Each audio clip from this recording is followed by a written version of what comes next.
You fought well in the Mindscape, Guardian. Keitel's most trusted scion is searching this Hive Lieutenant's mind as we speak.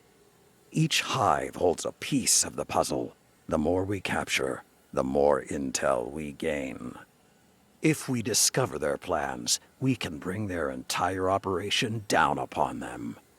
They thought it would be easy. Take the light and watch us crumble. Now the Lucent Hive are coming face to face with Guardians, true warriors of the light. And they're afraid.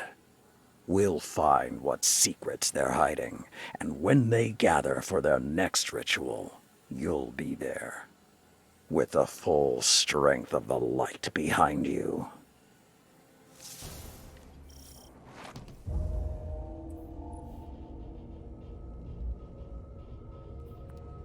Our previous subjects were unable to provide a full view of Lucent Hive activities.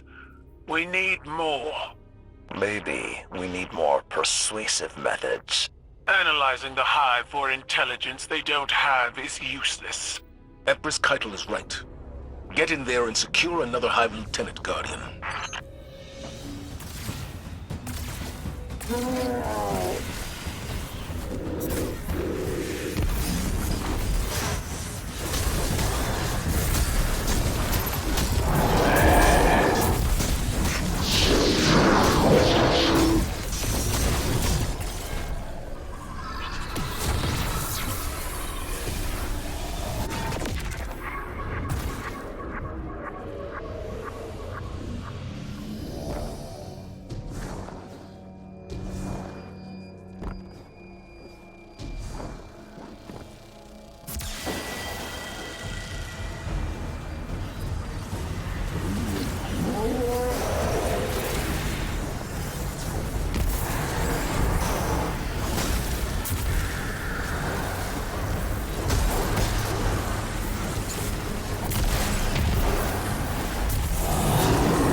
Those projections of Savathun aren't real, but they do real damage.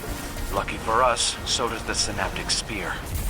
Drive it through the Witch Queen's illusions.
This risen hive are just as unafraid of death as they were before. They know we can destroy their ghosts, and yet they just keep coming. Belief is a power. Belief in a cause, in a leader, in a people. Belief can make any sacrifice palatable. Is that why so many of your Cabal are willing to sacrifice themselves for your ideals? Because they believe in you? Yes. Just as you were willing to sacrifice yourself for Commander Zavala.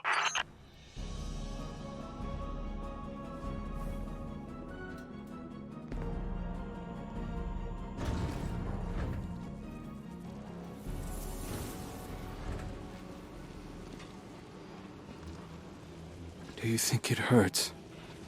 Hurts? I could feel Savathun behind my eyes when she reached into my mind. What do you think these hive feel when we reach into theirs? I also find the Scion's methods unsettling, but they can uncover Savathun's plans more efficiently than I ever could.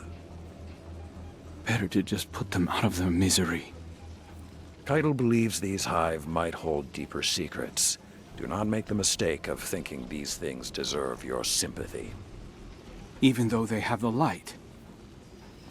Maybe you were the wrong person to put on this assignment. They may be our enemies, but this feels like a new low for the Vanguard. For Zavala. Watch your mouth.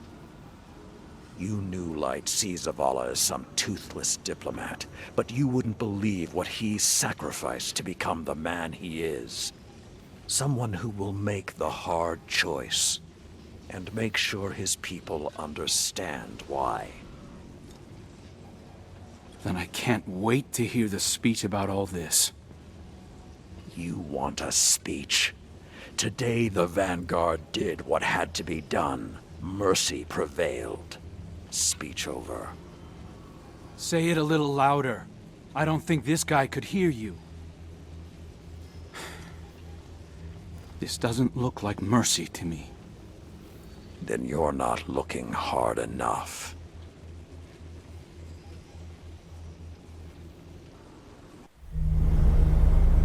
Long ago, even before there was a last city, I was deep on patrol in the old forest when a local villager sought me out. They asked me to catch a thief. I told them the Iron Lords were no mercenaries, but I saw their pride as well as their poverty. And they offered me a loaf of black bread instead of coin. I agreed. Just before sunrise, I caught my thief. A young girl, stealing what she could carry. Food when she could find it, coin when she couldn't, weapons to protect what she had taken. There was no fear in her eyes. She said the bandits in the forest ordered her to steal in exchange for protection. The penalty for theft in those times was death. Instead, I pulled the crest from around my neck and pressed it into her hands. I told her the wolves would protect her. In a settlement rich with stolen supplies, I found the bandits and cut them down. 38 lives to spare one. And for a time, I believed that was mercy. Many winters passed before I found myself back in that part of the old forest. This time, no one sought me out. So I sought them instead. Wind blew through rotted wood and rusted metal where the village once stood. And behind it, graves. Then piled stones, then bare mounds of earth, and then a pit. My blood was high. I tore through the forest, hunting for those responsible. Finally, in a settlement rich with stolen supplies. I found her. A lightless woman with my crest around her neck. There was no fear in her eyes. She spoke plainly. When the villagers could no longer tithe, her wolves no longer protected them. She bled them dry, and when they had no more to give, she sent in her men, unleashed her wolves. Mercy to an enemy cannot come at the cost of mercy for their victims. The right path isn't always easy to find. But once you do, the only question is whether you're strong enough to walk it. Consider that the next time you feel pity for our enemies.